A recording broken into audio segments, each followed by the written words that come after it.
And welcome into First Things First. I'm Jenna Wolf. That's the Hall of Famer Chris Carter. That is Nick Wright. It is Monday. We got 2 games of the NBA Finals in the book. Yep. We are well on our way towards... We might be halfway done with them.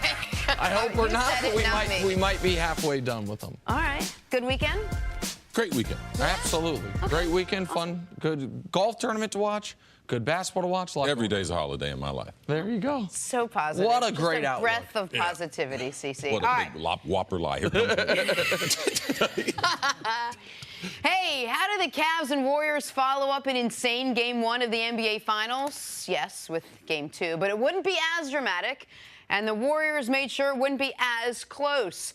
While LeBron followed up his 51-point performance with a modest 29, Steph Curry carried the Warriors 33 points, including 9 three-pointers. That is an NBA Finals record. And get this, under Steve Kerr, they're 109-8, 109-8 in the playoffs and regular season when Steph scores 30 or more. Again, under Steve Kerr. More now from people who aren't me. I wouldn't necessarily say surprise. You know, he's a big shot taker, big shot maker, tough shot taker and tough shot maker. And he did that tonight. You know, the one where he was falling away was, I wouldn't necessarily say surprised about that, but it's like, oh, man, he really got it going. But, I mean, we've seen this before, you know, where he completely just takes the game over with his scoring ability. And, you know, he did that tonight. He was tremendous and, you know, 9 threes and seemed to hit a big shot every time we needed one. But, yeah, he was fantastic. So, CC, the Warriors have looked a little more like the Warriors that we've come to know over the course of the last couple years. How were they able to win Game 2 so convincingly last night? Well, the first way is defensively, the Cavs couldn't figure them out, especially early. I mean, too many layups, too many dunks at the rim.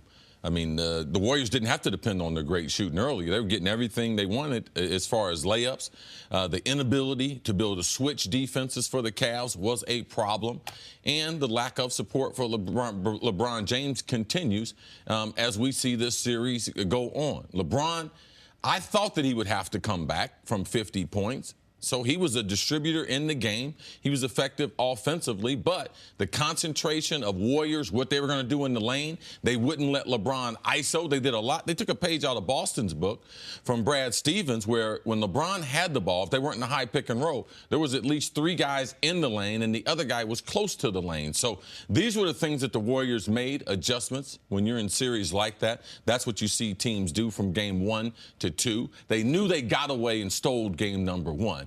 But I thought they would come out more focused in game number 2 with an intensity defensively that the Cavs had in game number 1, the Warriors had in game number 2, which led to the victory, Nick. Well, and I know we're going to talk a ton about Steph, but I want to add to the defensive point because the Warriors in Game 2, they were trapping LeBron when they could. They were doubling him near half court at times when they could.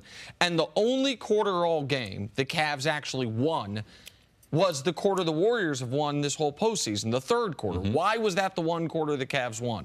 Because that was the one quarter when LeBron was trapped, when LeBron was doubled, and he found the open man repeatedly. Those guys were either hitting the shots LeBron created or making the extra pass to an open three-point shooter. The Cavs hit 9 three-pointers in this game. They hit 5 of them in that third quarter. It's a smart game plan by the Warriors. LeBron still almost got 30, but they basically said, we are going to spend our entire defensive effort on containing you and see if JR can hit shots. See if George Hill can hit shots. See if anyone other than Kevin Love can hit shots. Wait, they didn't do that in Game 1? Game 1, they weren't doubling him near half court. No. They weren't trapping him. They were playing him more straight up. They let Kevin Durant guard him one-on-one, which is what Durant did in last year's finals. They let Draymond have chances at him. And last year, of course, they had Iguodala. They didn't have that in Game 1. But no, they changed the way they guarded LeBron, which made LeBron more of a distributor. He got the 13 assists. He could have had 20. Guys missed shots. And so it's exactly what I would do if I were Golden State. I think it's smart. And then you have the fact that Steph erupted in the fourth quarter. Like, everyone, today's going to be the Steph day, and I understand that. it was the fourth quarter. Going into the fourth quarter, he was 6 of 18 with 17 points. Yes. And then he beat the brakes off the Cavs in the fourth quarter. Period, point blank. He was unconscious in the fourth. And Dre mentioned the shot with the shot clock winding down, which is a backbreaker. Oracle erupts. You feel like, oh, my God, we had a great defensive possession. Here's the thing. Yeah, there's some luck involved. Man, I've watched Steph Curry warm up. I've watched Steph Curry practice. He practices those situations. He has the coaches roll balls out to him at odd angles where he picks it up and just tosses it up. So, yeah, that is a lucky shot, but it is less lucky for Steph than any other player in the league. Like, there's some luck involved in any of those, but he practices that. Yeah, it would have been lucky if the ball hit off the backboard at the top. Sure. All right? Hit off the shot clock and went in. But if you look at Steph's motion, he has that's his natural shooting motion. Like, that's what he's going to do. Great shooters, they make things happen. So, to me, it doesn't have much to do with luck. Maybe luck's the wrong word. I'm going to change that from your vocabulary. Okay, fair enough. Because the higher level we talk about, less luck has to do with it. My point is that's any shot you make at the end of the shot clock that's not what the offense wanted. That wasn't their plan going into that possession. But as far as now, if he had made the one left-handed, the one they gave him the ball, where he tried to get a lean in the foul, and they just said Warriors ball. But the point I was trying to give him credit there, like there is less luck involved in Steph making that shot than any other player in the league because he practices those shots because he is able to keep with his shooting form. And we saw once again, Jenna, there are two sounds Oracle makes: a regular Warriors run and a Steph Curry Warriors run. They love this guy, and he elevates that crowd and his team to a level unlike any of his teammates. Did it feel like the Warriors were a little more balanced in this game than in the last couple games we saw where they needed a breakout quarter to either get back in or to take this game?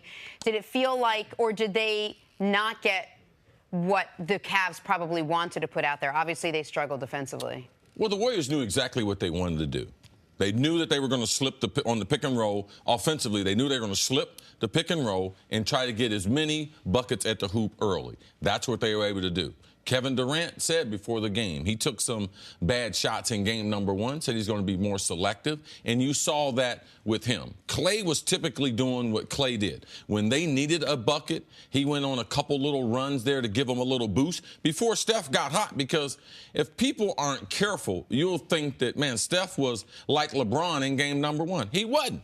He had a good fourth quarter, and his shooting percentage still was not a very good one. Right. But when you have the 9 threes in the game, I would say Steve Kerr and what they wanted to get offensively, they were able to get the type of looks that they wanted. And early in the game, it was so easy for them that all they needed was one of these players to catch fire, and that's what happened in the fourth with Steph. It was odd because the Cavs win that third quarter. They go into the fourth only down 7 after being down double digits at the half.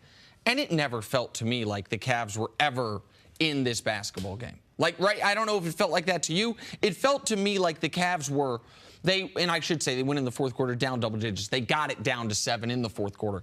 It felt to me like the Warriors were in firm control the entire game. And the person who put them in control was Kevin Durant. Durant was extraordinary through 3 quarters. He was doing exactly what Golden State's asked him to do. High efficiency shots. He shot 70% from the game. Rebound and assist. Remember those 3 games against Houston where he had a combined 1 assist? He had 7 last night. Durant was excellent quarters 1 through 3, and then Steph was absolutely transcendent in the fourth. That's how you get the blowout victory. I think the question we all want to know is how the Cavs would respond after what happened in game 1. You know, would they be motivated by it because they got so close, or would they be deflated because they got so close and weren't able to pull it out? How do you think they responded? Well, number one, you can never recover from giving a game away. In a series against a team that has more talent than you, has better shooters than you, has a better resume than you, you can't give away one game. Now, JR, it seemed like he woke up a little bit as far as he at least acknowledged to his teammates that he made a mistake. I thought that was very, very important as far as before the team could move forward. But he's played like he did not only through the postseason, but the way he played through the regular season. JR has been awful. Like, so even though they did give away game number 1, JR played exactly like he's played for the last 5 months. So it's hard for me to say, yeah, they did recover, But this series, when you give away a game, I believe that was going to be fatal. Like, the only chance they had to win was build a steal game number 1. Now it's a matter of the Warriors in game number 3. Can they get one of those games? Because they're just looking to win one game in Cleveland and close them out in game 5. And as an added bonus for Golden State, when JaVale McGee, who you insert into the starting lineup, and Sean Livingston, your first guy off the bench now that Iggy's out, when those guys take 11 shots, and they make 11 shots, and those 2 guys combine for 22 points, while Jeff Green, J.R. Smith, Larry Nance, Kyle Korver, Jordan Clarkson, those 5 guys combine for 16 points on double the shots, there aren't paths to victory, especially when Durant shoots 70% and Steph has a 16-point fourth quarter. All right, we're going to talk a lot more about this, but the Warriors are now up 2-0 over the Cleveland Cavaliers in the best of 7. Coming up, was the ending to Game 1 still looming over the Cavs last night? That's next on First Things First. Back here on First Things First, we'll get to LeBron James in a minute, but first, Steph Curry. Watch this, guys. Drawing the double team, finds the wide-open Jordan Bell for the dunk. Man, they were getting everything they wanted at the rim, from the opening tip to I thought he stepped out of bounds. Watch his heel on the shot. Man, I saw this during the game. Watch his right heel. Tell me that 15 don't step. Oh, tell me he's not out of bounds. You mean like the back-breaking Klay Thompson 3 in overtime of Game 1, or you mean like the shot that went off Steph, obviously, in the second quarter of Game 2? I need to talk to the commissioner, man. The refereeing in this series ridiculous. Say that again. In one direction. Hold on, refs. Hold on. Hold on, Steph. More Steph here. Loses his handle. Still able to hit an amazing 3 before the shot clock goes off. See, Steph's the only player in league history that, whether it be this shot or the shot at the end of halftime, the end of the first half of Game 1, that when it leaves his hand, I'm like, oh, that's going to go in. Like, I expect those shots to go in. And that's also like the used-to-be dunk that energizes the crowd. Exactly. Finally, LeBron James. First he hit KD with the spin, then he hits JaVale McGee with a spin. My wash machine don't have 2 spin cycles. Then he just makes the layup and one. It just got 1. Like right there, I'm done. 1, 2. This was the 8th different layup LeBron made and got fouled on. The only one they called, though. All right, sticking with the finals, the Cavs find themselves now in an 0-2 hole despite having the best player in basketball. LeBron James, 29 points, 13 assists, which seems meh by LeBron's supernova standards this postseason. His teammates shot just 39% from the floor. That's neither good nor surprising, frankly. Here's what LeBron had to say after the game. Well, I think at the end of the day, we have a Game 3 to play. And, you know, we got an opportunity to go home, and we played, you know, some really good basketball on our home floor, but, you know, that shouldn't give us any comfort. We should still be uncomfortable with the series as we were in Game 1 and as we were tonight. So, CC, we touched on this a little bit earlier. Do you think the Cavs took any part of Game 1 with them into Game 2, and probably not the good part? Do you think it affected them in any way? Was it still looming over them? Well, it's really hard to say the mindset of a team that's been to 4 straight championships. How would they be able to recover from a game that they actually outplayed the Warriors? But given the extra day, which we had between game number 1, they're professionals. I didn't see that like lingering on. I thought JR was still the JR. I didn't think that he was not being aggressive. So I think what happens to him is really the tall tale sign of, did it linger on? And with him, he played exactly the same way. It's hard to tell if it's lingering with JR because he's been egregiously bad all year. Right. I didn't think it affected them. I didn't think it affected the rest of the team. They had a good game plan. They were within 8 points late in the game. So if they had gotten off to a sluggish start or something, the Warriors came out playing some good basketball. The Cavs hung in there. LeBron was trying to probe to see where he could go offensively, what he needed to do. So, no, I don't think there was an effect from game number 1 into game number 2.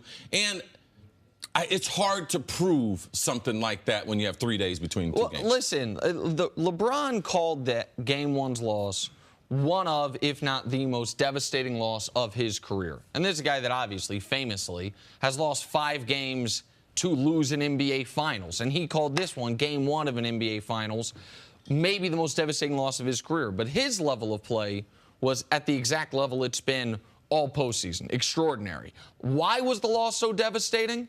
Well, he knows since the Warriors added Kevin Durant, they've never won in that building. never wanted that building. Going into game one, they were 0-5 in that building. Now they're 0-7 in that building. He knows how rare of an opportunity that was.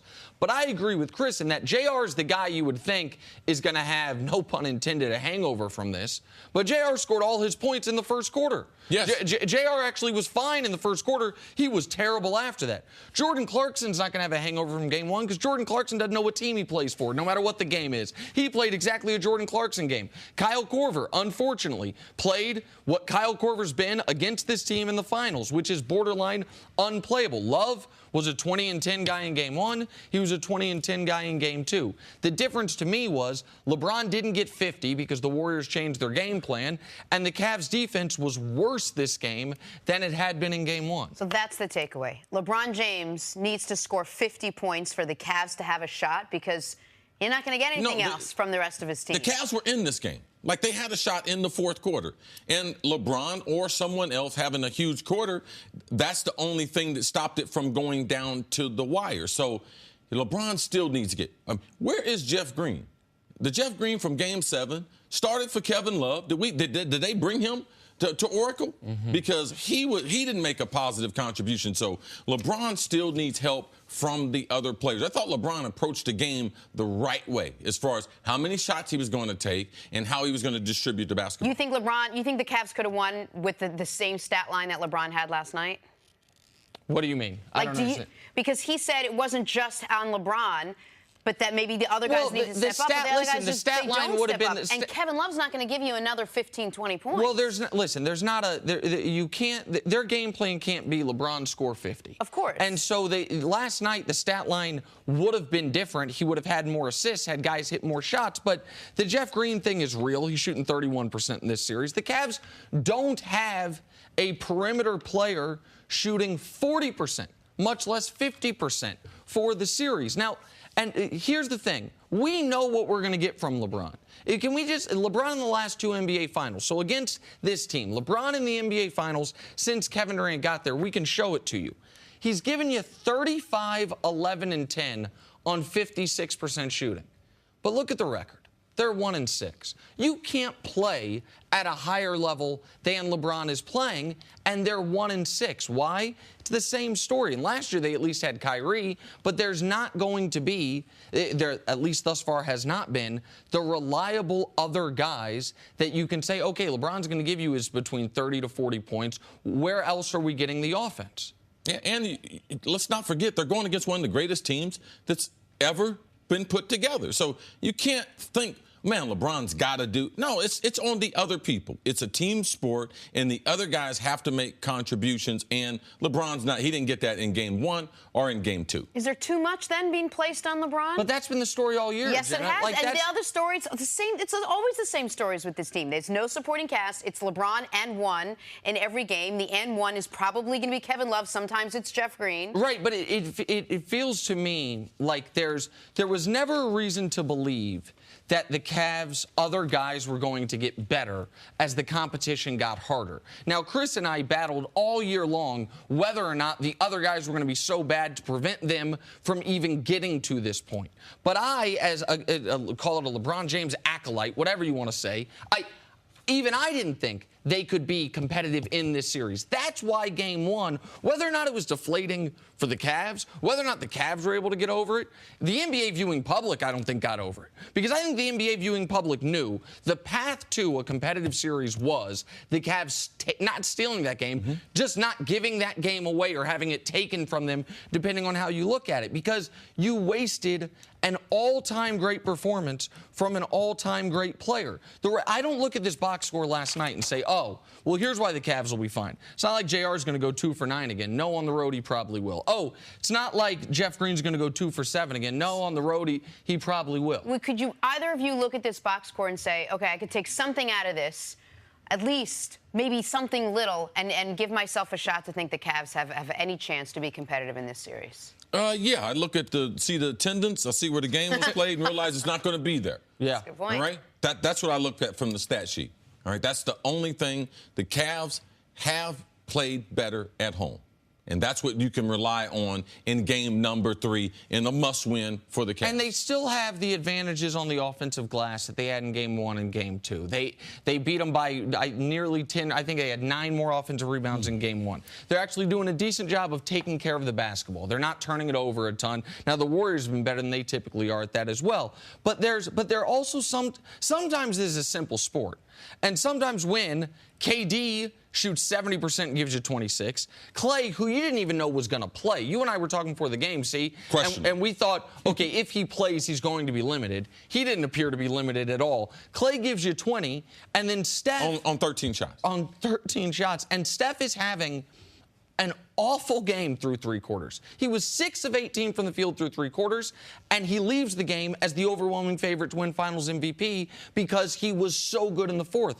You're going to lose that basketball game. Like, I don't want to underplay it, but it's not, to me, it's not that surprising that last night went the way it did. All right, Steph was great. Kevin Durant was great, too. Coming up, KD opens up about why he went to the Warriors. That's next on First Things First. Every day. Time for some stories to start your morning. Last night, the others for Golden State really stepped up. JaVale McGee was put in the starting lineup for Kevon Looney, and he responded by going 6 for 6.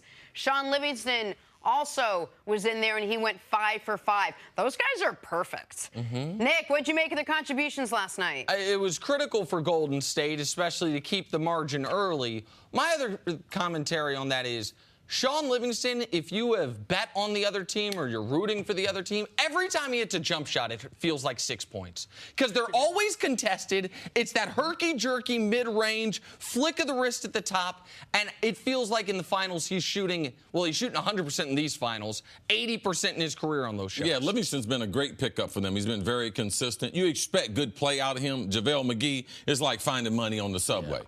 Like, is this real money? Is this counterfeit? Is this a setup? Is there a camera? Because JaVale will be back to normal in game number 3. At the end of the 3rd quarter last night, Steph Curry fired off a last-second three-pointer, landed near Kendrick Perkins. All 17 feet of Perkins didn't move out of the way.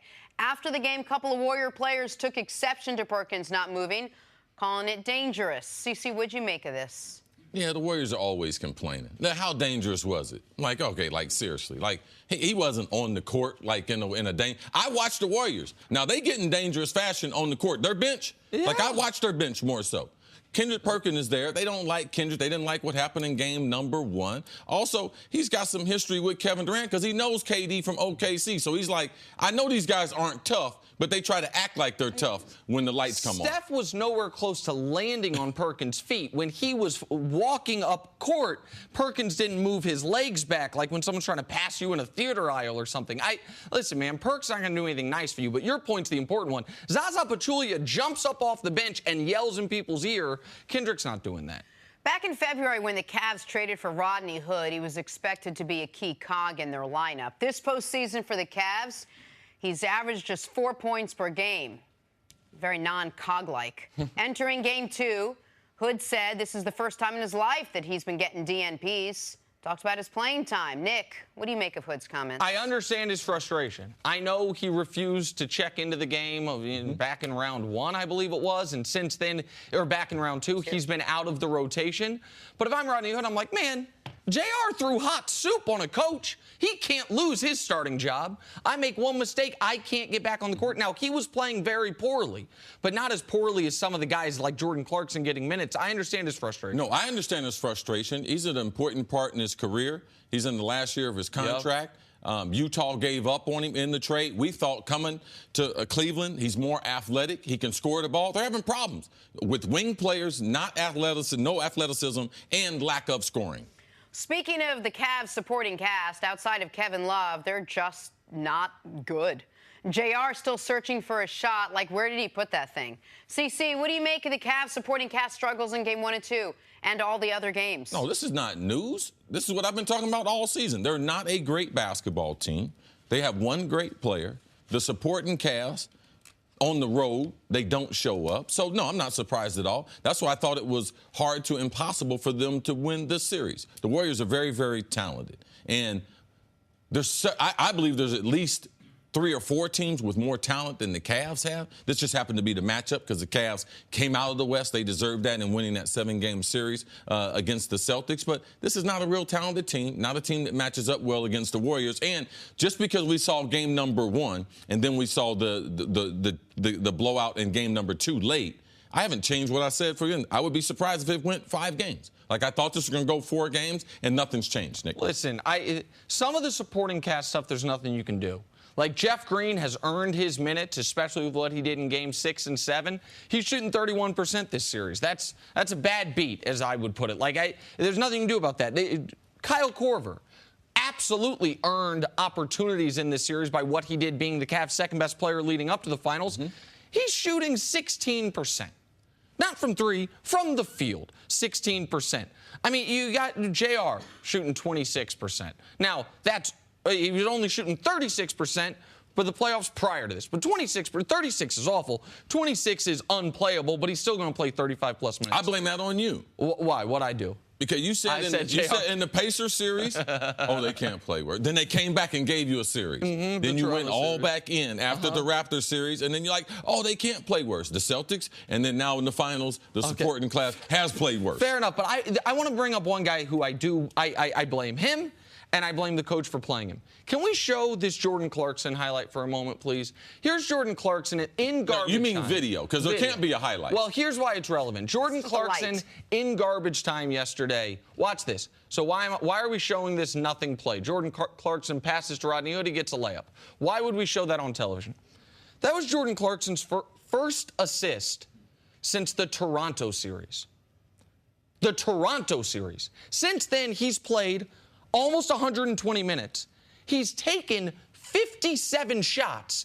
I don't even think that's an assist, but they gave it to him. They gave him an assist on that play. I mean, you talking about a stat stuffer. Since the Toronto series, Jordan Clarkson, Tom Haberstroh pointed this out, he's played nearly 120 minutes. He's taken 56 shots. He now has 1 assist.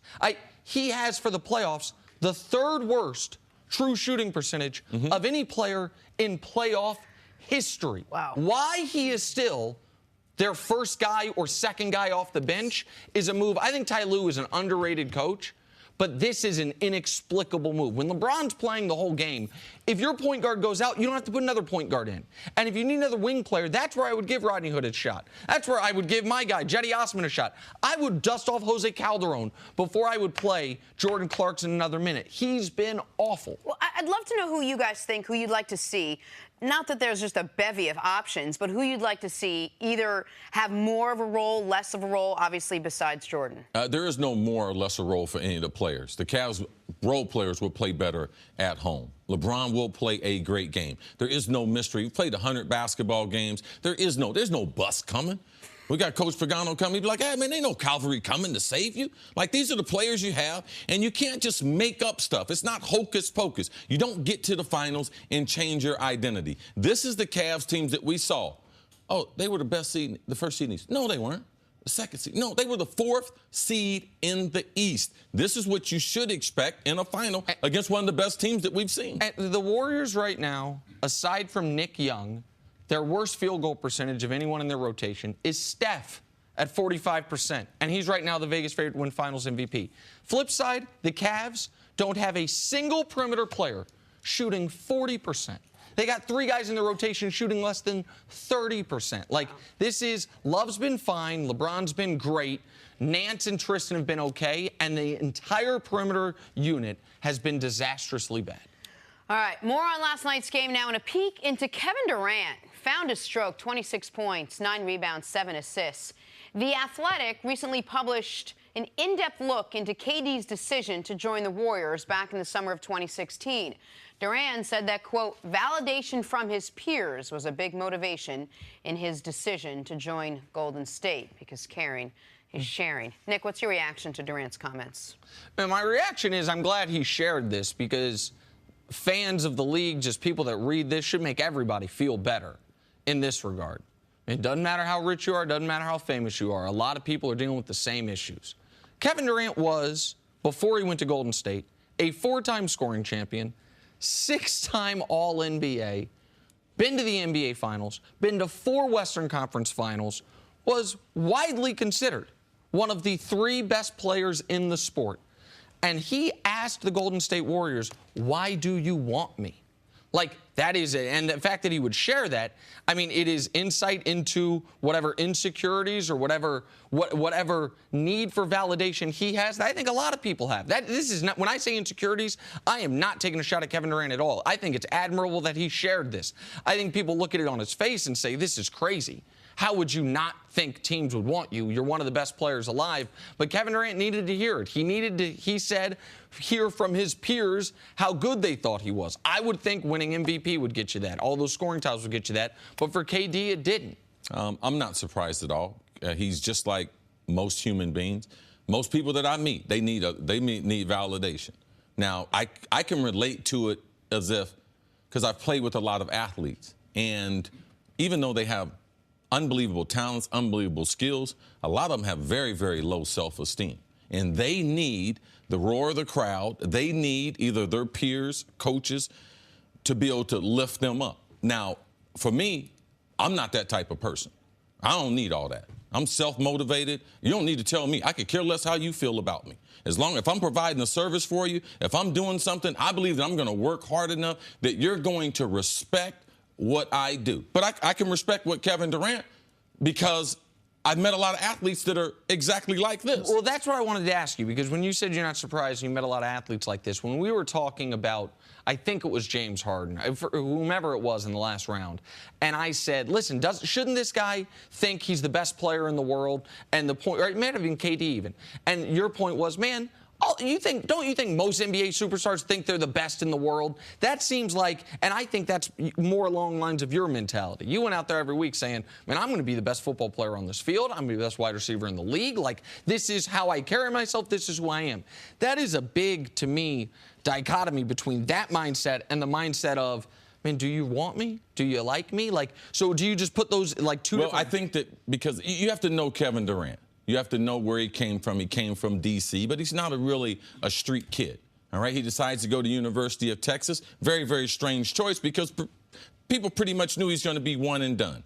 Now, people don't realize he struggled as far as his high school scores, so Texas was one of the few schools that would take the chance and allow him to, because the test, you run out of time taking the test. But they were willing to wait on it. The last chance he took taking the test, he passed it so that he was going to be eligible. He was amazing in college basketball. Then he goes off to where? Seattle.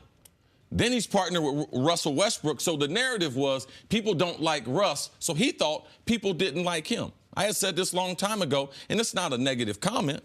After meeting his mom and spending some time with her, Kevin Durant's a mama's boy. A lot of us grow up to be mama's boys. There's nothing wrong with that. So he's a guy. He's not a big city guy.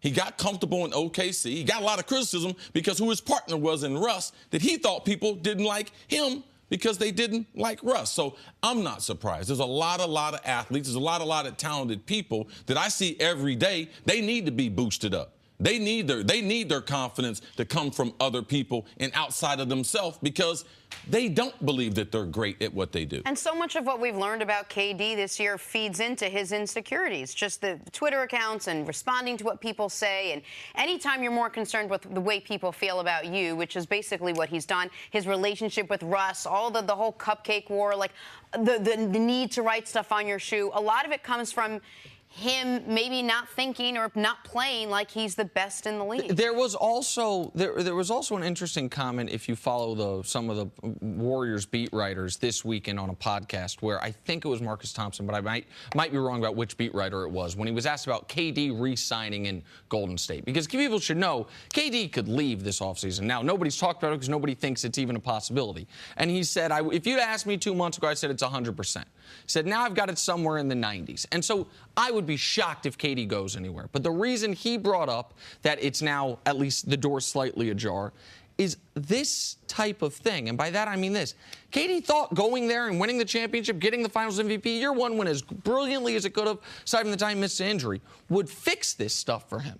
And there's no fixing this stuff. Anybody that's ever dealt with validation issues or self-esteem issues, whatever it is, no external factor is going to patch that hole. Like it's got to be something you do for yourself. And so I do wonder how much KD is enjoying this. I wonder how much KD is feeling like he made the right or the wrong decision. We've heard from his own words that right after he made the decision, he panicked. He was like, did I make the biggest mistake of my life? And so I think this is more of a window. And I do credit Kevin Durant for being open about this and letting us hear it. Yeah, it is good to hear, and I'm happy for him. This is the Kevin Durant that I've been telling you about. This is who he is, and we just have to accept it. Our life is not public like his, and we have all kind of things in our life that are very, very similar to Kevin Durant. But we criticize him when he has a lot of things just like normal people. So I try not to do that. I got a lot of respect for what he does, and he's one of the greatest basketball players that we've seen. You guys want to talk some football? Yes, absolutely. All right. Coming up, former NFL head coach Chuck Pagano is in the house. Talk some football next on First Things First. Back here on First Things First, we'll get to LeBron James, but first we head to Canada, where the CFL preseason has started and where Brandon Burks just dances all over the Tiger Cats defense. This would be an Argonauts touchdown. Oh, that made me reminisce to watching Dante Hall with my hometown Kansas City Chiefs. This is where the expanded field comes in handy here. You can reverse field almost like Little League, but my man's got some speed. The CFL game, if you haven't watched, is pretty exciting. My son's played up there for 6 years now. It is very exciting. When CC says the expanded field, wider as in addition to being longer. Let's watch more of the CFL. Saskatchewan Roughriders wide receiver Naaman Roosevelt up high, catches the ball in traffic, CC. Oh, nice catch, Naaman. I like him. He's a good kid. Now, they have one of the best wide receiving corps, the Saskatchewan. Naaman is one of their elite players. This is the team your son plays for. Yes, absolutely. Yeah, they got 4 top-flight guys on there. Which was one of the reasons why they can use one of their best wide receivers, Duron Carter, play him a little defense. Oh, yeah, he's going both ways. Guys, back in the States. Florida State's Jesse Warren. Nice grab, heads-up play to turn 2 right here. Our boss Witt tried to get us to put a different softball highlight in this yesterday. We vetoed it. We got this softball highlight on there, though. Now, man, these women's softball players are tough. Anyone that's ever tried to hit a fast-pitch softball, that is harder than you'd think. Now, yes, it is. CC, you're giving me a look. You're an elite. You're a top 1% of 1% athlete. I'm sure you could probably do it. For regular folks, that is a learned skill, man. Okay, what percent did you say I'm in? Top 1% of the 1%. That would be the top 0.01%. Maybe as far as what people earn, I think it's a lot less than that. No, I said athlete. I said athlete. You're in the top 1% of 1% athletes. Okay, it's easier for you. We have more time to talk about it. That being smart is a problem. I like that unintentional pocket shaming you did there, though. Back to the NBA Finals. The Cavs are down 2-0 as the series shifts back to Cleveland for Game 3 Wednesday night. Vegas has the Warriors favored on the road by 5.5 points. However, LeBron is still locked in. He doesn't care what Vegas thinks. Vegas. Here's what he had to say after Game 2. I put our team in position to try to win a championship, to compete for a championship. And, it's my job to make sure that we're as focused, as laser focused as possible, do my job, and continue to instill confidence into my teammates until the last horn sounds. So, that's my job. That's my responsibility. That's my obligation, and I need to continue to do that, which I will. This isn't the first we've heard LeBron say it. I'm sure this is not the first time he's been asked. There's a lot riding on this, and there's a lot on LeBron's shoulders. Do you think it's on him, Nick? Is it his responsibility, his job? I mean, if it is, then every single thing involved in the team is his job.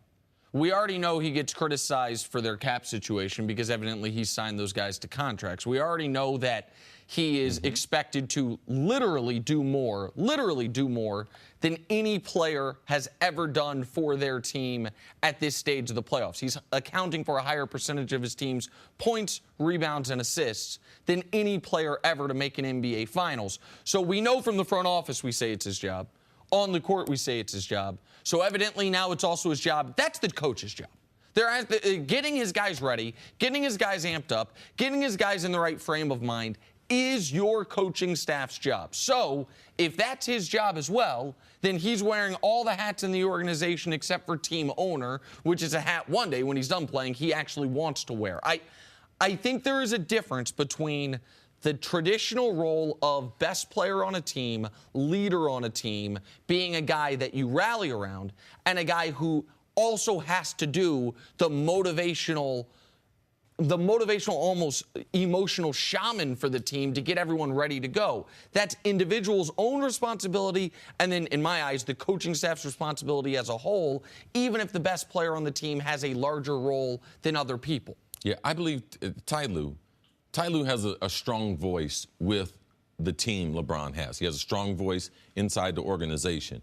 But there's no voice in Cleveland like LeBron. So it's not a matter, is it his job? This is what LeBron does. Cal Korver talks about LeBron has set the standard around here so high.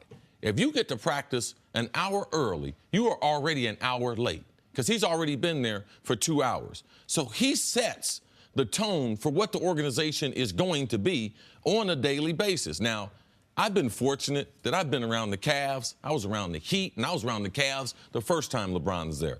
I've been on the court, I've been courtside, and I've been in the locker room.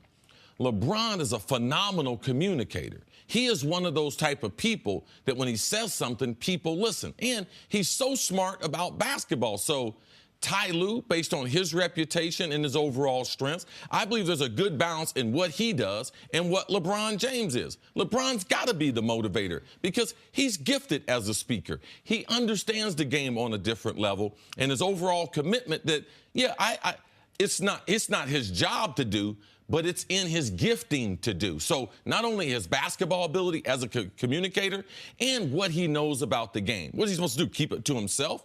So on paper, no, that's not what a great player is supposed to do, but different skill sets for different players, all right? I don't believe that LeBron and Steph Curry have the same skill set. They have Draymond, who sets a certain amount of edge and kind of talks to the team. LeBron doesn't have that, and he has the skill set, so people might think it's too much, but I know LeBron is more than capable of doing that. But here's the flip side to it, though, that I'm going to point at a very specific moment in the Cavs season where it could have gone sideways, where I could have been the most wrong person in the world, because they could have lost in the first round.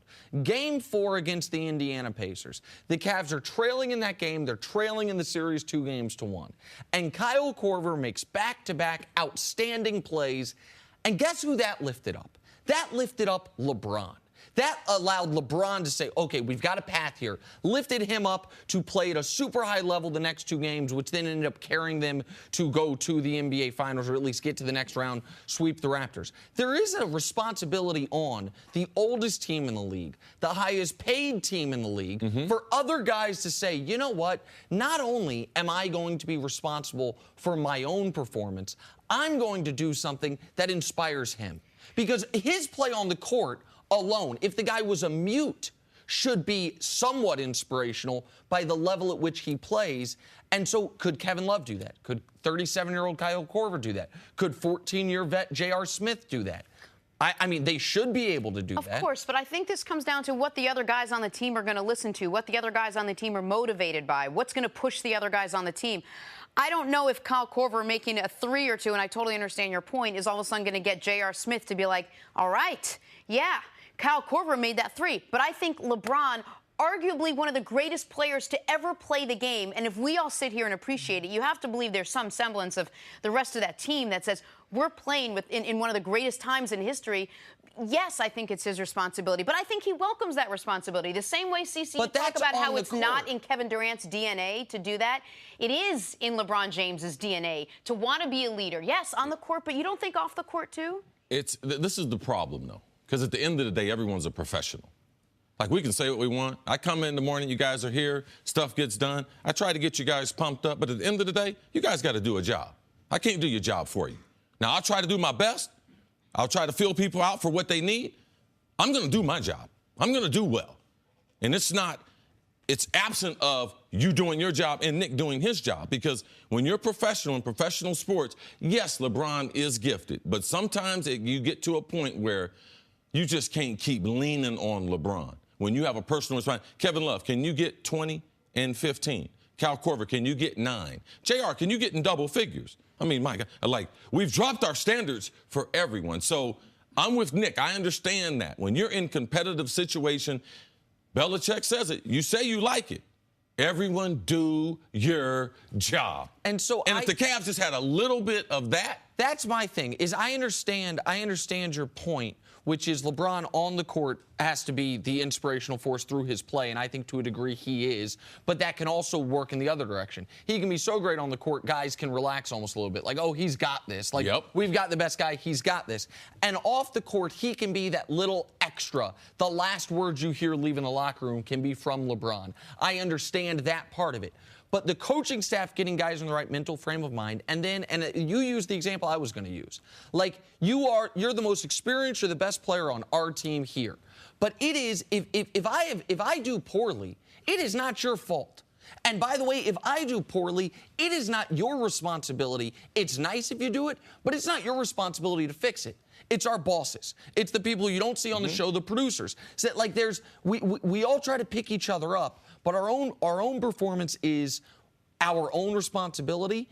And after that, it's the people whose jobs, in my eyes, were hired to coach our performance. Like, I just think we can't say it's LeBron's job to do everything for everybody. So, like, maybe a general manager's job. It could be a general manager's job. It's all pieced up. General manager, coach. Speaking of which, are the Sixers blowing their chance at signing LeBron this season? Is there a general manager to blame for that? That's next on First Things First. Back here, First Things First, we are going viral. Before last season, Browns head coach Hugh Jackson promised to jump into Lake Erie if his team went 0-16. Well, they did, and now he has fulfilled his promise. Jackson raised $30,000 for his foundation in the process. CC, does this excuse the Browns' 0-16 season? A little cold dip?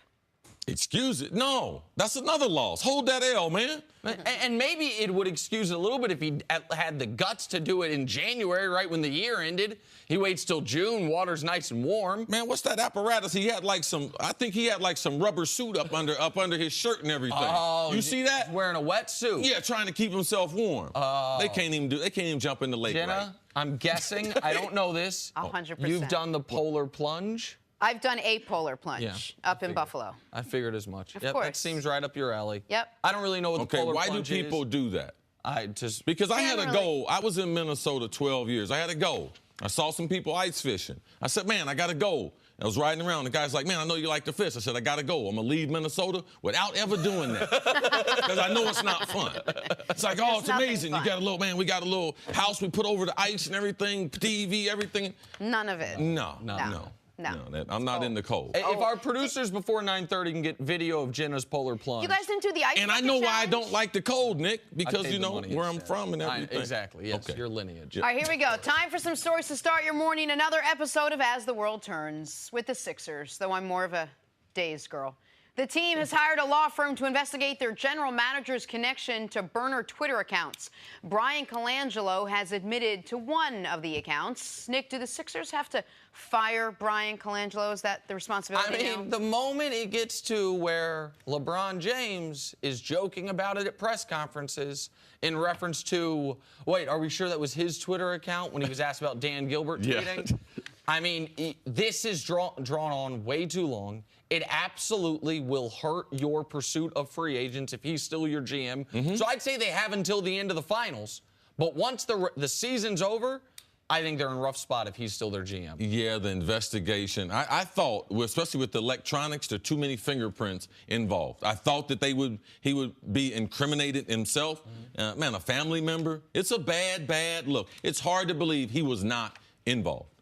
All right, moving on to the NFL, some good news out of Foxborough. Tom Brady and Rob Gronkowski are going to report to mandatory minicamp after both skipped voluntary OTAs. Keyword there being mandatory. CeCe, how important is it for the Pats to have Brady and Gronk there? Man, it's more important to have Tom Brady there. Like, Gronk is an unbelievable player, but Tom Brady changes this franchise.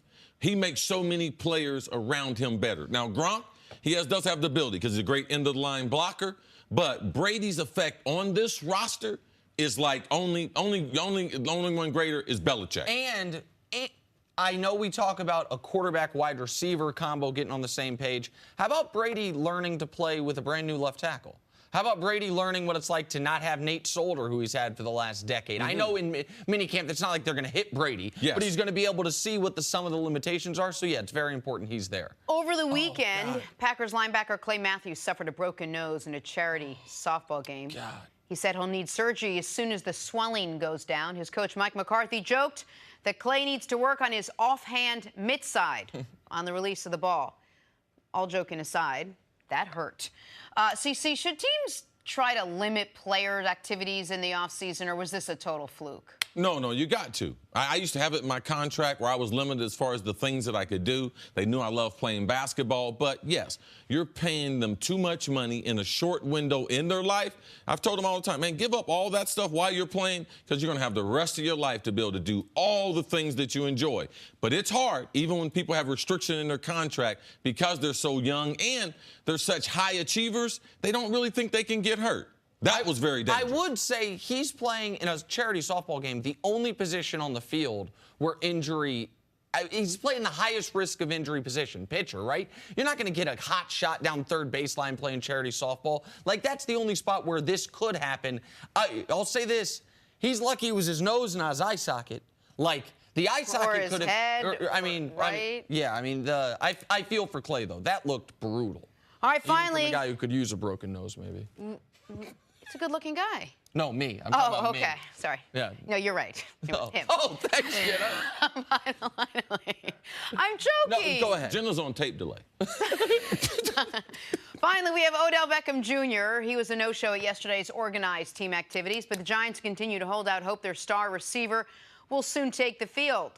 New head coach Pat Shurmur told reporters that Beckham will, quote, possibly be medically cleared for next week's minicamp.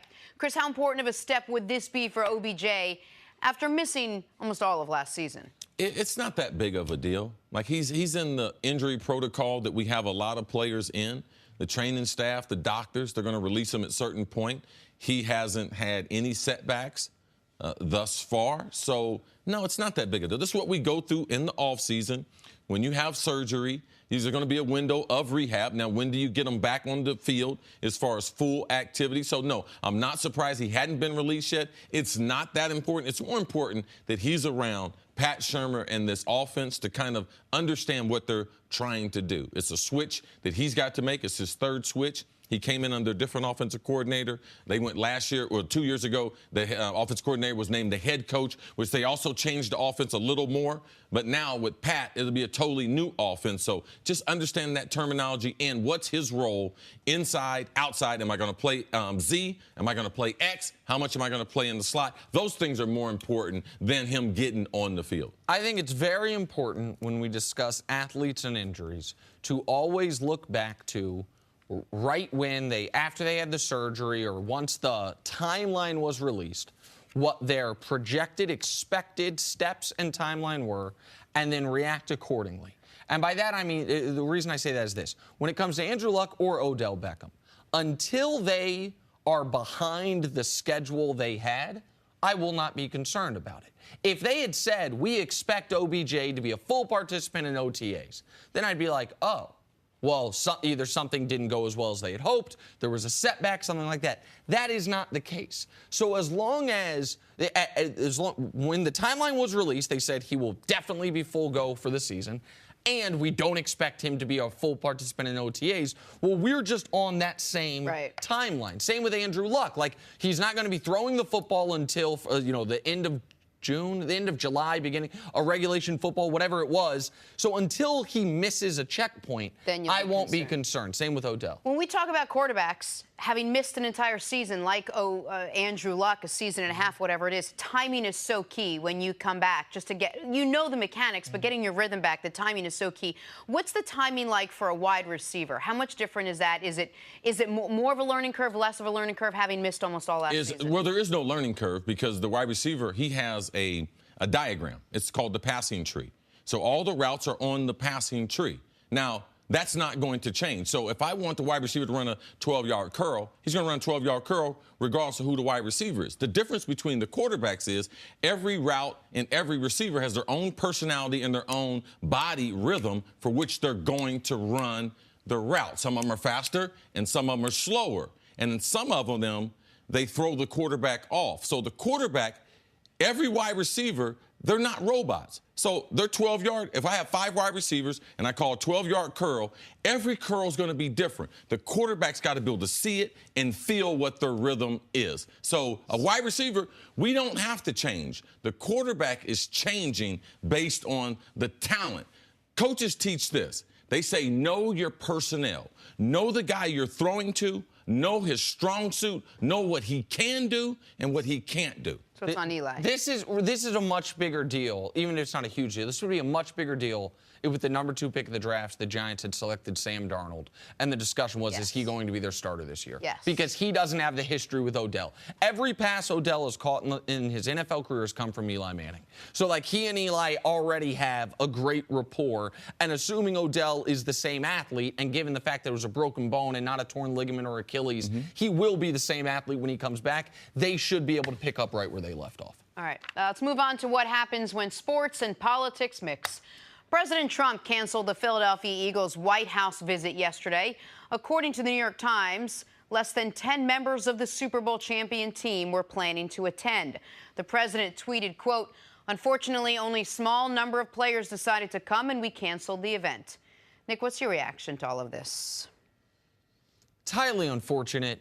It's unnecessary. And it, to me, is evidence that the NFL, in their attempt to appease the president with the updated policy on the national anthem, that there was not going to be any appeasing the president on this issue. The president told Jerry Jones, reportedly, I think also according to the New York Times, that he views this as a winning issue, that the more often he can talk about the football players, particularly black football players in the national anthem, that it boosts him, it elevates him. And so he's going to use it to his advantage, even if, as in this case with the full tweet, I think he's using some misinformation. The audience should know the number of Philadelphia Eagles who kneeled during the regular season, who kneeled during the playoffs, who stayed in the locker room during the regular season, who stayed in the locker room during the playoffs, was precisely 0. Not a single Philadelphia Eagle did that. Now, the Philadelphia Eagles did have a player donate his entire salary to charity. Yeah, Chris That's Long. friend of ours, Chris Long, Howie Long's son. That is, they did have a player who has worked with police forces, district attorneys, and politicians, up to and including the United States Congress, in trying to get prison reform and criminal justice reform. That's my friend Malcolm Jenkins. They have had guys go above and beyond their calling as American citizens to try to improve their communities. But they had no one kneel. They had no one stay in the locker room, and yet they're uninvited all the same. Yeah, the kind of irony to it is last year, the Patriots, we knew several of the Patriots weren't going to be there. Now, we knew pretty much the whole team, the Eagles, weren't going to be there. But last year with the Patriots, Kraft being a contributor to the campaign of the president. Right, Brady being a friend. They didn't cancel it. Tom Brady didn't go, but they didn't cancel it. Now, we saw last year, Golden State Warriors. We know at Golden State, Steve Kerr, their organization, the things that they've said. So theirs was canceled. I wasn't expecting the Eagles not to be canceled. Like, this is what I expect. But the thing about it is, I thought the White House belonged to the people. I've been to the White House a number of times. I was there in 2015 with the president in Ohio State. I believe it's one of the great traditions that we've had in sports. If you are a champion, you're going to go to the White House. Now, I just believe for all the people that were robbed of that once in a lifetime, eventually they should be able to get that type of chance. All right? That's not a house that is owned by one person. So it belongs to the people. The people voted for a person. So now he's going to rescind all that. So I'm not surprised. I'm glad the Eagles, the stance that they made, because it's real. When you look at Sterling Brown and the police officer in the video, they're talking about getting overtime. They brutalized this guy, tased this guy. Exactly what the guys who they did take a knee for the national anthem. You know, I talked to Colin Kaepernick's girlfriend 2 days ago, and she talked about, yeah, man, this is right at the forefront. This is what Colin was talking about. So I'm glad for the Eagles. I'm glad for Jeffrey Lowry that he stood up and supported his team. I'm glad for the mayor of Philadelphia that he supports the organization that does great things in the community where he is. So not surprised at all. I would really like, and Chris, you know Commissioner Goodell, you know a lot of the people at 345 Park Avenue. I think that's the address, 345 Park Avenue. I would really like to see the NFL try to go on the offensive to a degree on the PR side of this. There is maybe no league, no group of people in this country that, in my eyes, and this is why to me this is a bit of a personal issue, that are more of an embodiment of what I perceive the American dream to be than some of these guys in pro sports and in the NFL. You know, I have a very interesting take on the American dream, like what it is and who to me reminds me of it. But guys who very often come from very little, who sacrifice enormous amounts of their childhood to work, to try to hone a craft, to try to go in a competitive field, to try to become that 1% of 1% and reach the top, and then do not forget where they came from. Do not forget their communities. Do not forget the people on the way up and try to elevate those communities. That is supposed to be the beautiful thing about this country, unlike many others, where you have that opportunity and that when you do reach those goals, you have the obligation to help. To me, that's what true patriotism is. That is what paying forward what this country has done for you is about. And I don't know of a team that embodies that more than the Eagles. What Malcolm Jenkins has done, He's, by the way, broken off from Cap somewhat. Cap and Malcolm Jenkins have difference of opinions on how to handle this. Malcolm has gone to the owners about supporting the communities, gone to the U.S. Congress. Chris Long played for free this year. Free. Like, you can say, oh, it's tax write-off. It's not a tax write-off when you get $0 of taxable income because you played for free. It is so disappointing to me because there are so many more things that represent true patriotism in my eyes. It's hard to be disappointed when you're not surprised, though. It was a day ahead of time. That's why it surprised me. I thought it was going to be canceled. It would have been canceled longer ago. But I mean, maybe you saw this one coming. I didn't. Go ahead. Was it canceled because President Trump was offended because he thought perhaps, and I was surprised to know that I didn't realize that no Philadelphia Eagles knelt this season, or because of appearances and how important they are to him, and he felt, well, 10 people are going to show up. It's going to make this all look bad. He came up with his scenario that as a professional team, if they don't pass the Patriot equation, he said he's got this kind of formula for if you're a Patriot. So I don't know how he got it, how he created it, because in my rights as a U.S. citizen, no one's informed me that there was some type of, if you do this, 2 scoops of sugar, 1 cup of flour, it makes you a patriot, where my experience in America has been totally different than yours, his, or anyone else's. So he can't tell me how I feel. Like, I'm not going to get into that. I'm not going to get into that. I can't pretend to get in the president's mind on this. What I can say is this. There are millions of Americans waking up this morning who believe that dozens of Philadelphia Eagles knelt during the national anthem. It didn't happen. There are millions of Americans waking up this morning that believe there were dozens of Philadelphia Eagles who were actively disrespecting the flag or staying in the locker room during the national anthem. It didn't happen. And there are millions of Americans who really like to see powerful people put their thumb on powerful black athletes. That's a story as old as pro sports in America. And that's why I believe the president has said this is a winning issue for me, and that's why this isn't going to go away. No matter how much the NFL tries to appease the president, this is not going away because there's midterm elections coming up, and there is the belief that this is a winning issue for him, and so we just have to deal with it.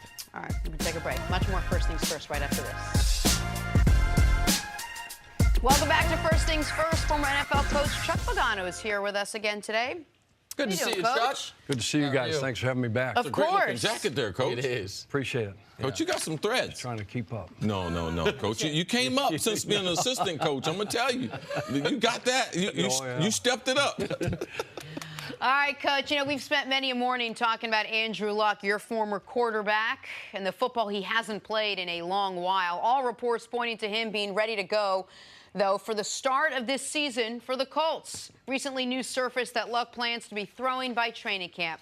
So, Coach, I ask you this. What are reasonable expectations for Andrew Luck this season? Great question, Jenna. Super Bowl MVP. Everybody, right. No, absolutely. I think Andrew's expectations are that. Yeah. He wants to get out there. We talked about it yesterday more than anybody else. But I think you got to temper everything. And I think it's the what if, you know, and the big if is the injury. And when is he going to get back out on the field? When is he going to actually start throwing the football again? He's working on his fundamentals. He's working on his techniques. He's working on his footwork, taking snaps under center, doing all that stuff.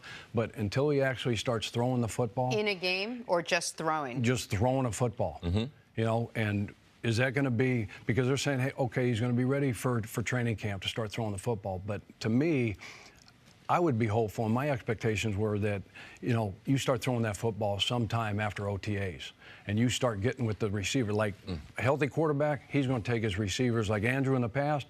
He'd go to Florida. He'd fly everybody to Florida. They'd meet T.Y. down there, and they'd go to the University of Miami or whatever, and they'd spend 3 days throwing. Or he'd go to California, he'd take them all to Stanford and do the same thing.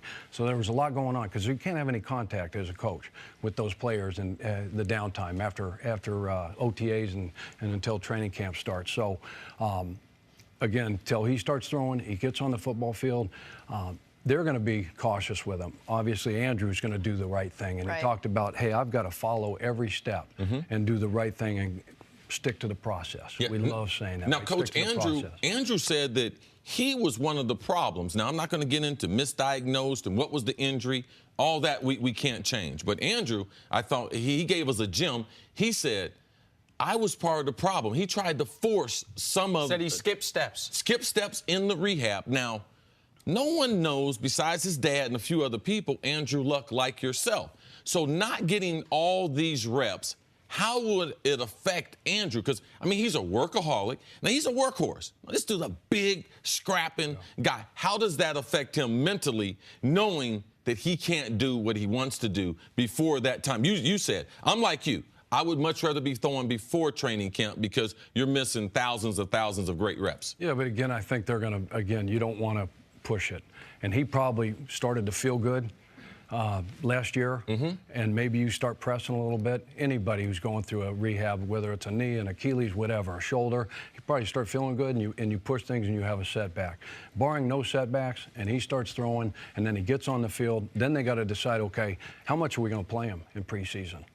Because training camp is not like old training camp. It's not 6 weeks. It's not 2-a-days. It isn't pads in the morning and pads in the afternoon, what you experience. Now I call it Camp Cupcake. Yes. Short. It isn't. It's short and sweet, and it's don't come in there and try to get in shape, because that's not what it's all about anymore. You better come in ready to roll. And then he's got to get in football shape.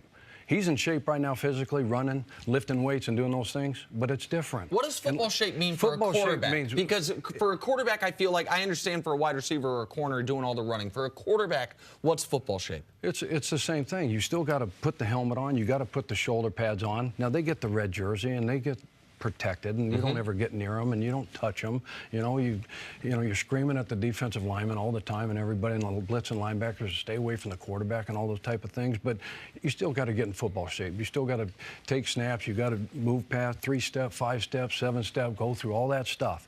And so, again, the expectations. I know what the fans. Hey, day one, I want to see him as our starter. Sure. You know, and he's Andrew Luck of old, but it's going to take some time.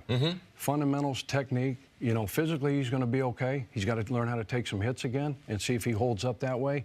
Confidence, you know, is he throwing it with the same velocity? Is the accuracy the same? Is the timing and the chemistry? That's all got to take place, and it's got to happen in a hurry during training camp leading up to the regular season. Well, what's the biggest focus for the training staff now? Is it going to be arm strength? Is it going to be confidence? Or is it going to be relationship with receivers that he hasn't thrown to yet? I think, again, great question, Jenna. I think it's all the above, you know, and then making sure that they don't, you know, speed the process up too fast and they have a setback. As long as he doesn't have a setback and he continues to gain confidence physically and mentally and in that arm, and he starts feeling good, and it's better, you know, day 2, day 3, day 4, and there's no setbacks, then I fully expect him to be the old Andrew of old. All right, so let's just assume for a moment that Andrew Luck becomes fully healthy, that he is the Andrew of old. Here's one thing we've never seen, and this was through no fault of yours because you were the head coach, you were not the team architect, you're not the general manager, but we've never seen Andrew Luck with what I would consider an A-level offensive line and a really good running game. Frank Gore is a hell of a player who seems ageless, but they've never had the excellent running game and certainly never had the excellent offensive line. In your opinion, if Andrew Luck were to ever get that, a good running game and a good offensive line, what type of offense does he architect? What type of player is he? Because we've never seen that version of him. Oh, he's a Super Bowl MVP, and I take ownership, in all that stuff. I was there for 6 years, and we didn't do a good enough job of surrounding him and putting the right pieces in place. And part of that's injuries, and we make no excuses, believe me. But I take ownership of all that, being the head football coach. And, being the starting quarterback, when you win, they probably say too many nice things about you. Right. And when you lose, they probably say, you probably get too much, of the wrong stuff. Somewhere in the middle is where reality lies, but it's a team game. It's a team sport. And we know most of it falls on that guy. And he carried that franchise for as long as he could. And then too many hits, too many sacks, too many this, too many that, and finally fell out and gave out. And but he's going to be back, and I know he's going to play at a high level, barring no setback, anything like that. But you got to have a running game, you got to have a defense, you got to have an offensive line. Chris Ballard's done a great job. Chris Ballard did a great job, of supporting me last year and our staff. He did everything within his power to give us all the pieces necessary, going and getting Jacoby, when we needed a quarterback to get through that season. So he's doing the right thing. They're getting some linemen in there and those kind of things. But it's a team game, and you need all that stuff. Coach, last question. You're still involved in football. You're not coaching football now. I still see you coaching football back on the sidelines in the NFL. The next star quarterback you get, I want you to learn from your 6 years with Andrew. Give me one thing that you would have done different to make sure what Mel Kiper said about that kid, to make sure that Mel was right. Give me one thing, Coach, that you would have done.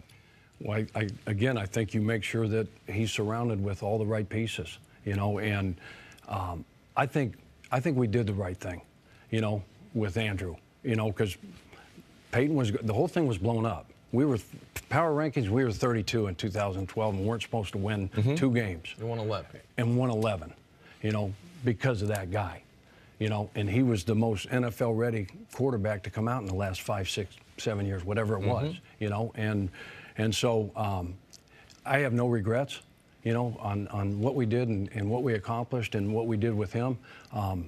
But would I have taken the hits off of him? Absolutely. Okay. Would I have coached him harder earlier to say, hey, look, know when to say when. When the play's over, it's over. And get on the ground, throw the ball away, and don't take those egregious hits. He plays the position like a linebacker. Yes. Not anymore. And that's what makes him so special and makes him so great. But you can't do that. Andrew, you have to. One of the biggest abilities, we always talk about abilities, is availability. And when he missed 9 games in 2015, he'd be the first to tell you the biggest thing he learned was availability being number one. Coachability is huge, responsibility, all those other things, durability, but availability is number one. Coach, will you stick around, come back a little later in the show? Absolutely. Join us? Good stuff. All right, coming up, let's get back to some basketball. Andre Iguodala is coming back, but do the Warriors even need the guy? That's where we're at with this Warriors team. That's next on First Things First. Brought to you by the unexpected energy of ExxonMobil. Gronk is back at mandatory minicamp after skipping voluntary workouts, waiting for his deal to get done. When asked whether he wants a new deal before the season, Rob Gronkowski responded, well, who doesn't? CeCe, will the Patriots get a deal done with Gronk, do you think? You see him there. Yeah. Gronk put his foot down. Very seldom do you have the leverage, especially in New England. This is not something that we've seen. Randy Moss asked for a new contract, too. You know what they told him? It's been nice knowing you. Yeah. It's been nice knowing you. And so I think people need to know, I believe the reason Gronk did show up without the new deal being fully secured is he would start forfeiting money if he's not at the mandatory portion of this. But there will be a point in time where Rob Gronkowski gets this new deal. I would imagine that will be before an adjustment deal, before week 1.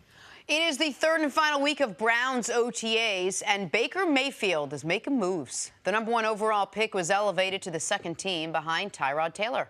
Head coach Hugh Jackson says that Tyrod is still the starter, Chris, who starts week 1 for the Cleveland Browns? Week 1, Tyrod will be the starter. He should be the starter. He will be, if the Browns, the best way to win week number 1, unless he gets nicked during the preseason, would be with Tyrod Taylor. But before Halloween, that guy in that orange helmet will be in the Cleveland Browns under the center. Typically, when you're drafting number 1 overall, you don't really care about your record the following season. You just want to get as many reps, as many opportunities for that number 1 pick. But when you're a team that's 1-31 over the last 2 years, it would be great for them to start 2-2.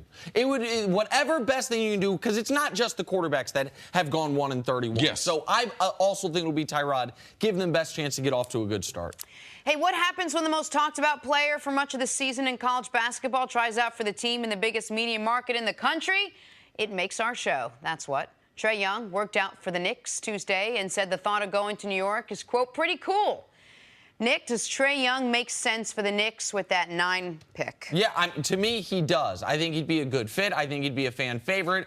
I am more bullish on him as a pro than I think a lot of people are. And I think that 7, 8, 9, 10 range is exactly where he should fall. So if he's there at 9, if I'm the Knicks, I'd take him. Yeah, I'm concerned. Nick and I have talked about this. Great college player. I've seen a lot of players a lot like him. Maybe not as good, couldn't dribble, as Jamila told me. He's good off the bounce, see? I was like, okay, yeah, I'll give you that. But small players and guys who depend on the 3 in the NBA, typically they don't have long careers. Finally, the Warriors already have a 2-0 lead over the Cavs. They could be adding a former NBA MVP. Andre Iguodala has been upgraded to questionable ahead of Game 3 in Cleveland tonight. CeCe, how much of an impact would a healthy Iggy be for Golden State? Oh, he would definitely help them. You got another big body that you can throw at LeBron James. They don't need any more offensive help. You have another wing defender. Clay had a significant injury. They're saying a high ankle sprain in game number 1. Plays 40 minutes, plays great in game number 2. But as the series goes a long time, man, Clay would love to get a little blow. You put Iggy on that defender that Clay, he has the versatility. Man, it helps this team. It makes them fresher. And let's not forget, not to get ahead of ourselves, but game 3 and 4 in this series are the only 2 games where there are only 2 days in between. So they're playing for Wednesday, and then they're going to play Friday. So for me, I wouldn't play him in game number 3 because you know you got Friday's game. Yeah. I would keep him out, have him questionable, get a couple more days of positive. Yep. And there is no practice, but he gets 2 more days of conditioning, and then I would go with him Friday in game number 4. I think that is likely what they will do. And obviously, a healthy Andre Iguodala helps them defensively. I do not think a healthy Andre Iguodala, from what they've had thus far offensively, makes a big impact just because the guys off the bench have been so good. The Warriors bench in this series is shooting 60% from the field. The Warriors bench in this series, if you just remove the 3-pointers, are shooting 76% from the field. So, offense, now those guys will regress to the mean, which is why it is important they get him back at some point, because Jordan Bell's not going to keep shooting 80%. JaVale McGee's not going to shoot 90%. Livingston's not going to shoot 100%. So eventually those guys will regress, and if you can put in Andre Iguodala, that will help you. But where we talk about his impact is his defensive impact on LeBron. Mm-hmm. If he is only 75%, that defensive impact is totally muted. He needs to be full strength if you're going to say, hey, you haven't played in 2 weeks. Here's what we want you to do. Go guard the best player in the world. Go try to slow him down when he's playing at such a high level. So if I think tonight he's 80%, but he could be at 90, 95% on Friday, I would also wait until Friday. You make a very good point. This Warrior team doesn't need any more offense right now. It could use a little more defense. But what's the one thing the Warriors are they missing anything where you're like, oh, actually they do need Iggy, or they need something else to really close this out? Is there any part of this game and this team that you watch and you're like, it's the one thing they could do better? They're not playing perfect basketball, but they do have a system. The biggest problem is they can do so many things. What they hurt Cleveland with in game number 2 was they slipped the screens. They come up for the pick and roll. Instead of setting a pick, they were sliding to the bucket, which led to a lot of layups and dunks. What they might be missing, because if they put Iggy on the offensive end, I believe it hurts them. So now Man, the minutes. How do you manage the minutes? Because if Iggy's in the corner, I can help off him and help at the rim, hoping they throw the ball to him. Now with a shooter in the corner, they can't help, so they're getting more layups. So here's the one thing, see. I think that the one thing that Iggy adds, and it's much like when we talk about the Cavs changing their rotation. Sometimes it's about who's playing. Sometimes it's about who's not playing. If Andre Iguodala is healthy, Nick Young doesn't have to play anymore. And Nick Young's been bad. So while Nick Young does add the spacing you're talking about because he's a threat from three, he's a bad defender. He's if he's not hitting his three-point shot, he's a below replacement level offensive player. So simply having him out of the rotation because the Warriors are short on wing players, that's where Andre Iguodala's impact might be the most felt, even if he's not elite defensively coming off the injury. All right, let's talk more about the Cavs now. This segment is called LeBron James. In year 15, the King, as his disciples call him, is in the midst of arguably his best season and postseason ever. He played all 82 games and nearly every minute of every playoff game. Yet the video that surfaced of him reacting to having a timeout following A.Smith's Game 1 blunder has critics being critical.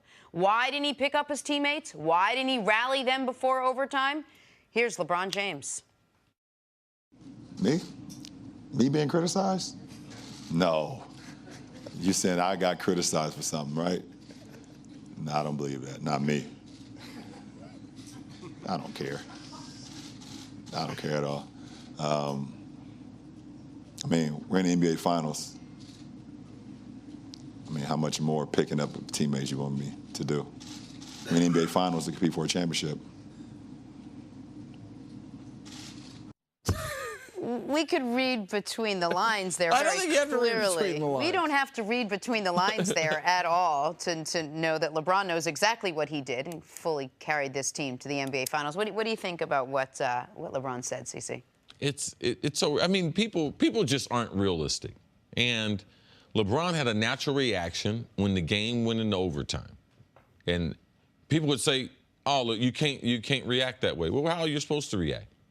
Like, this is a real situation. People work with other people. People are in relationships. We don't always react that way. We don't always react the right way. But we expect LeBron James, a guy that I haven't seen the type of scrutiny under an athlete since at an early age of 16 on the cover of Sports Illustrated at 18 and lived up to the hype. Yeah, he should be pissed. He played 82 games.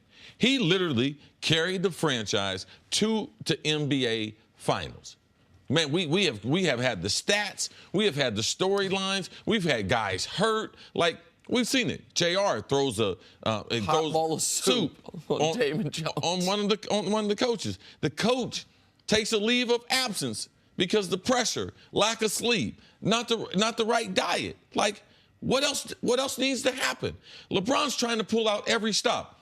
He wears the suit with Isaiah Thomas's pants to game number 1 and 2. Like, he's trying to do anything that he can to be able to will this team to victory. And the thing about LeBron is, and I said this yesterday, the stats will. Kevin Love, what is he known as, Nick? Kevin Love? Yes. In Minnesota, he was a 25-10 guy. Right, but because he won a title, what's he known as? Oh, he's now? a champion, sorry. Right, what about the other guy? LeBron is the only one we keep the record. Right. All right? LeBron's record in finals. 3-5 in the finals. Everyone else is just a champion. Yes. Everyone else is champion. LeBron's a 3-time champion, but it's called 3-5. Yes. Listen, that was a moment of actual honesty. With LeBron, I don't want to say broke character, but LeBron has done as good of a job as any athlete I've ever seen at consistently presenting a public image and answering questions properly and thinking about things, and not always, because you can't always be totally honest. And LeBron in the moment broke character for a second and was honest. Like, are you bleeping kidding me? I'm not. They're saying I'm not doing enough. Well, we're in the NBA Finals, so I'd say that's pretty good evidence I've done a lot. Because what was unsaid, the subtext to your point was, have you seen my teammates? Have you seen who I'm playing with? Just show America in these playoffs what LeBron is contributing per game. This points, rebounds, and assists. LeBron's giving you 52.7. Here are the next 3 best Cavs. Kevin Love at 26.4, George Hill at 14.1, Tristan Thompson at 12.7. That adds up to 53.2. So LeBron by himself is contributing almost the identical amount of points, rebounds, and assists as his next 3 best teammates, his next 3 most productive teammates. So what LeBron is saying there is, you've got to be kidding me. Like, no one has ever done more for a team. No. That's something that LeBron knows it. I think historians of the game know it. I did last night, because I saw this quote, Jenna. I did, over the last 30 years, tried to come up with a list of the guys who did the most to get their teams to an NBA Finals or a championship.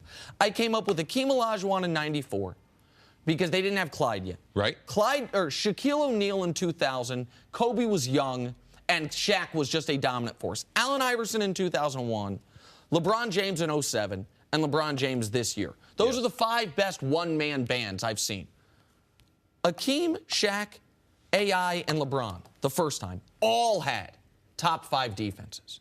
So at least those guys, while they had to do everything offensively, they had good team defenses. CeCe, where were the Cavs ranked defensively this year? 29th. 29th.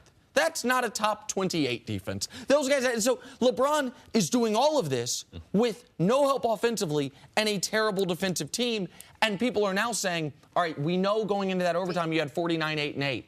But you didn't give JR a back rub on the sideline. Because the problem with being so good is that the bar is elevated so high. It's what you say all the time, that we're just accustomed to LeBron going out and giving you whatever, 30 points, 40 points, 51 points in that game. We're like, oh, we'll probably do it again. Like it's nothing. The bar is so high. And so he shows one human moment and one normal moment for any other player, and all of a sudden he gets criticized. Yeah, I mean, I expect people to nitpick because they got nothing better to do. But the truth of the matter, when you're in sports and you're in competition, yeah, we all would look at 24 hours afterwards, we're like, yeah, I might have reacted. But LeBron, if I'm him, even after looking at it, 6 days later, I still ain't speaking to him because I ain't got nothing good to say to him. Why should he change, all right, for everyone else? And you know what you can go in? I could rub JR on the back, and we could still lose. Okay, we can still lose in overtime. And in all the time we've talked about this, I don't know that we've made this point, which is while that loss theoretically is equally devastating for everyone, but LeBron's got more on the line, but losing game 1 of the finals is tough. Losing it in that context is tough. Also for LeBron, that sequence from the refs to Kevin Love's foul to George Hill's missed free throw to JR's mental blunder, those 4 things, you know what they stole from him? His iconic moment.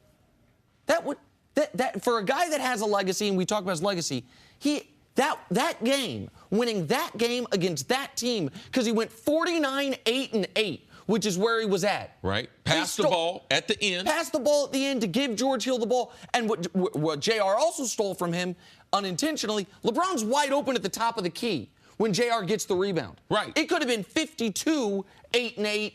And a game winner at the buzzer. LeBron, when we talk about his career highlight film, obviously the jump shot against the Spurs to win Game 7 is there. The block on Iggy is maybe the most prominent one. There are certain moments, the couple game winners in these playoff run. This game could have led his career highlight film. And instead it's the toughest loss of his career.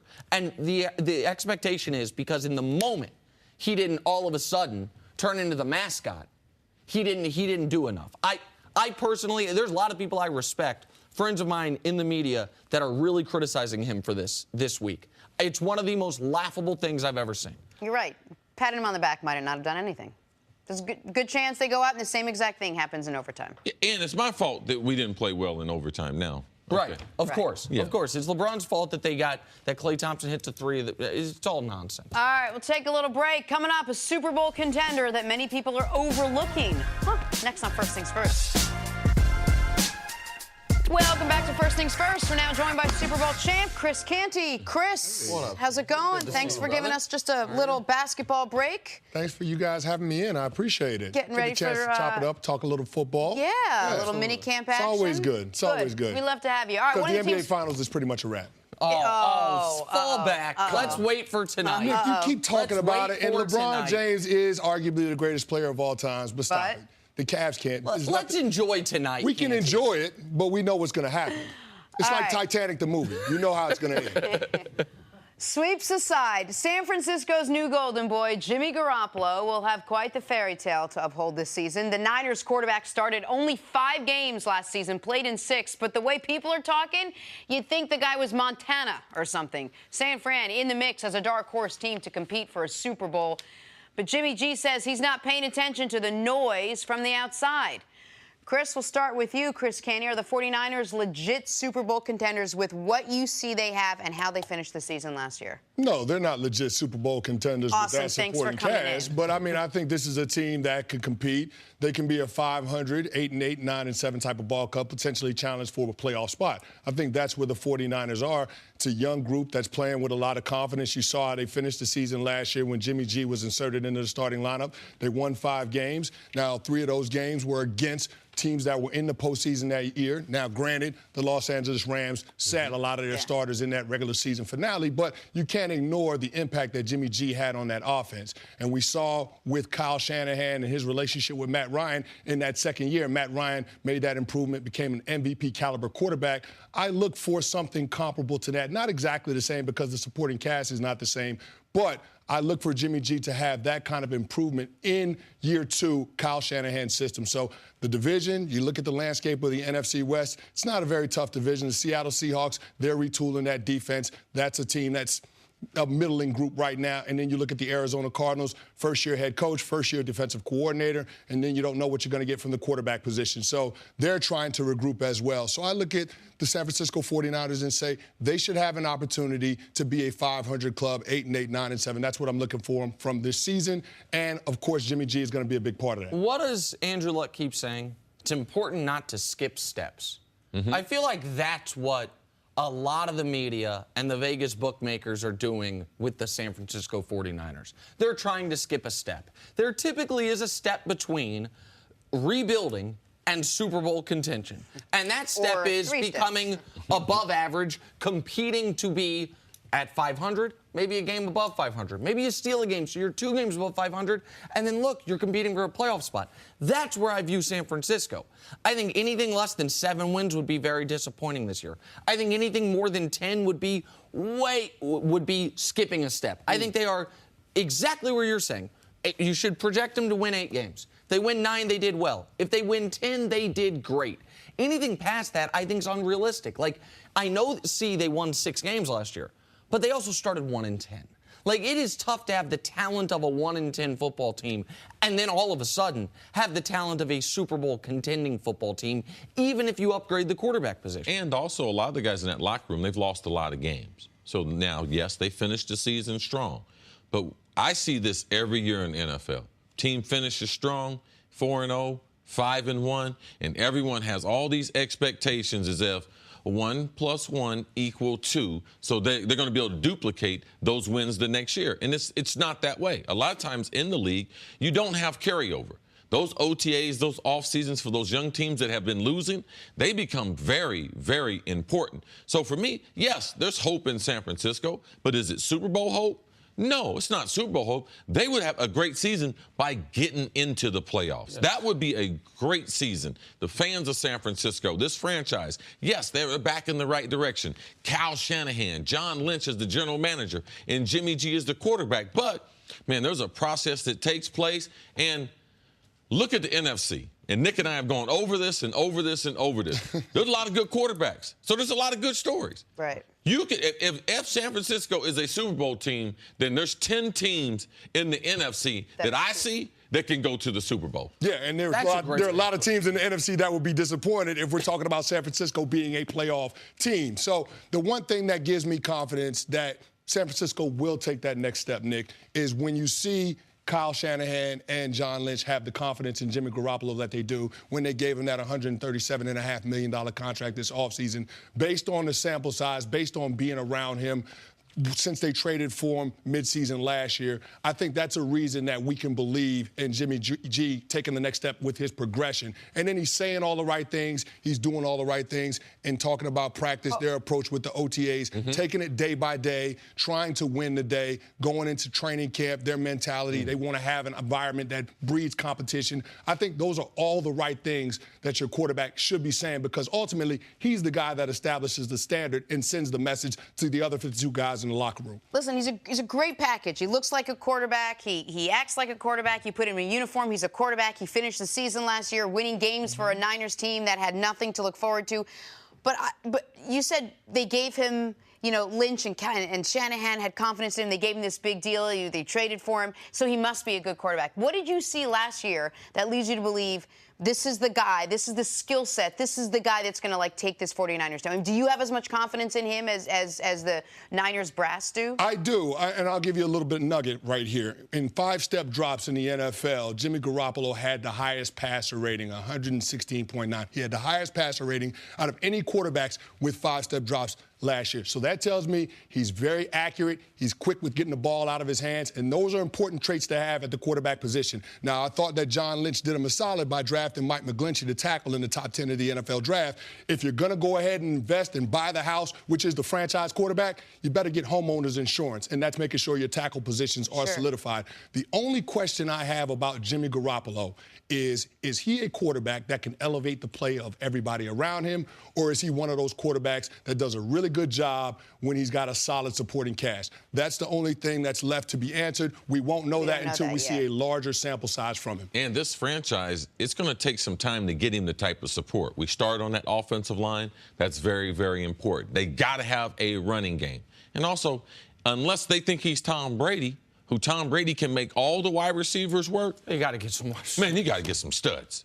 You got to get some guys that can. You got to get some guys that can run routes. Guys can get intermediate receivers. Guys that can take over games. Compared, you need insurance on the $137.5 million. And the way you get insurance, put some meatheads up front, all right, that can protect him and make sure these don't get hit, and then put some cute little guys like myself on the outside, all right, that we can make some plays so that the pretty boy, the quarterback, Jenna says he's got the total package. Yeah. We got to be able to help him out. Well, you made, I thought, a really good point a few minutes ago when you said if they're a Super Bowl contender, then there's 10 Super Bowl contenders, just in the NFC. Yes. And so I jotted down teams last year that were better than San Francisco, that are bringing either everyone back or think they got better this offseason in the NFC alone. Philly, Dallas, Green Bay, Minnesota, New Orleans, Carolina, Atlanta, Los Angeles.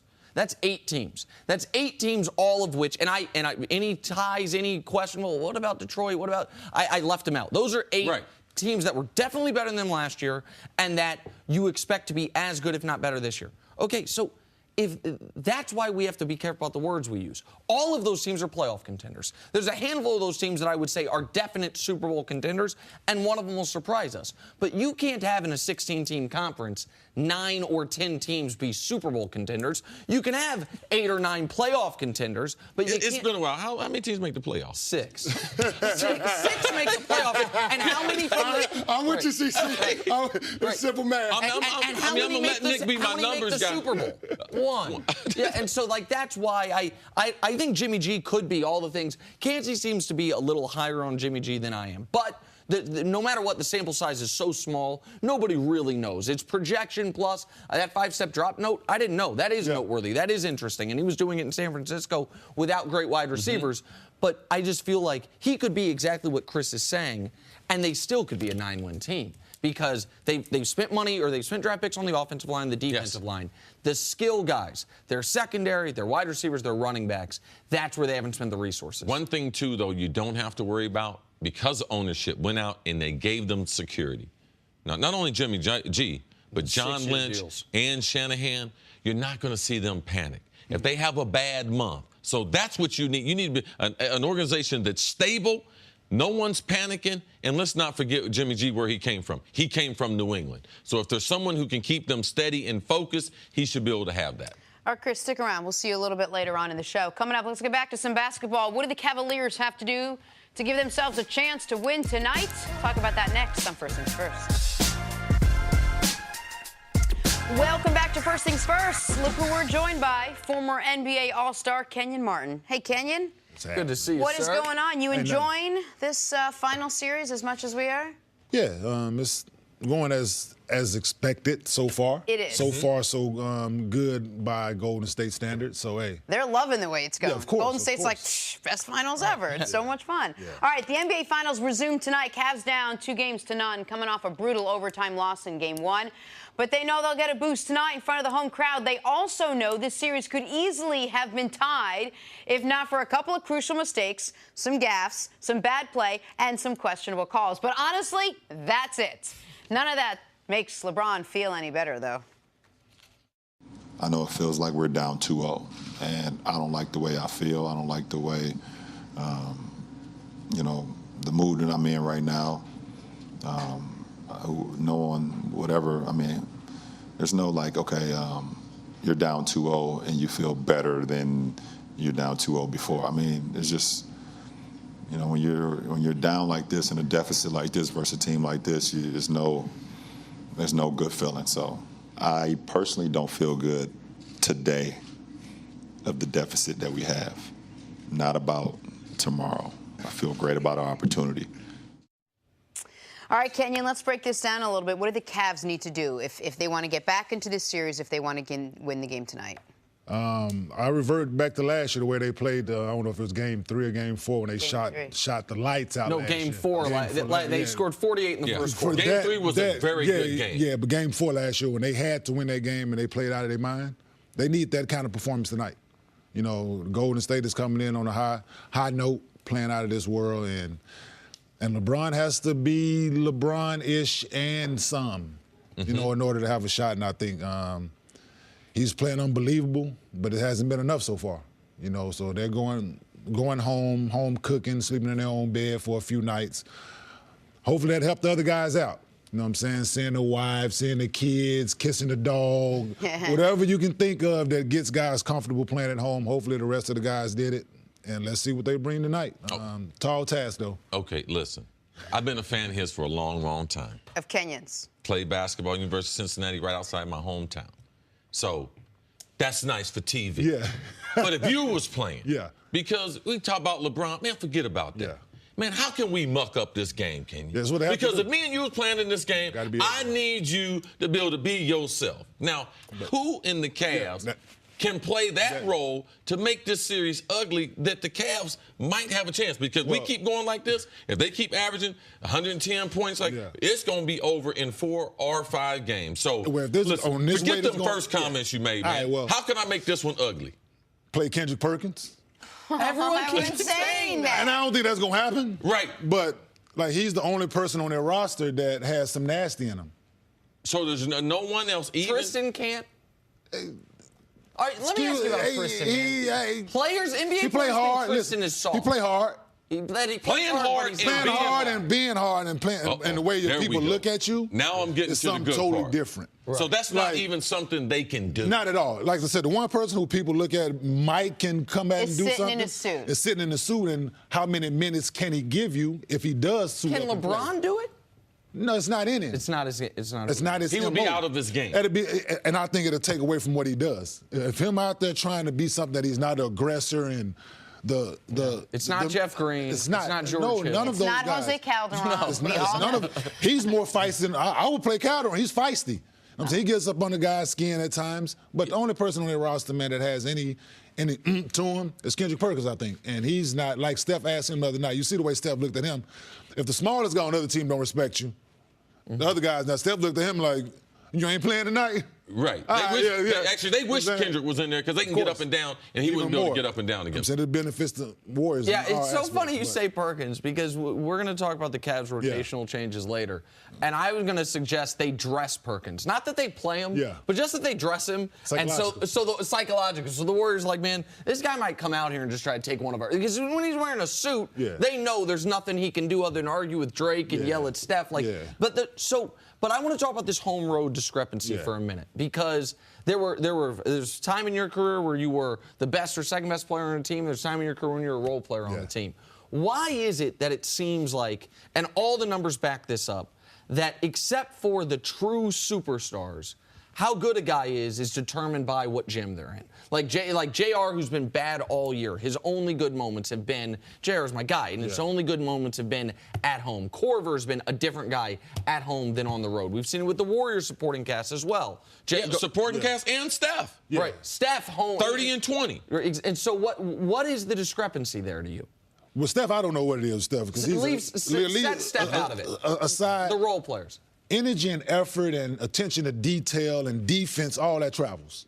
You can take that on the road with you no matter what.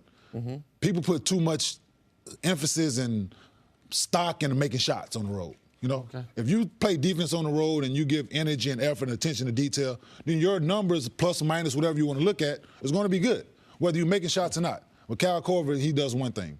Right. JR has become, does one thing, and he's not doing that right now. So what do you have with those guys when you go on the road?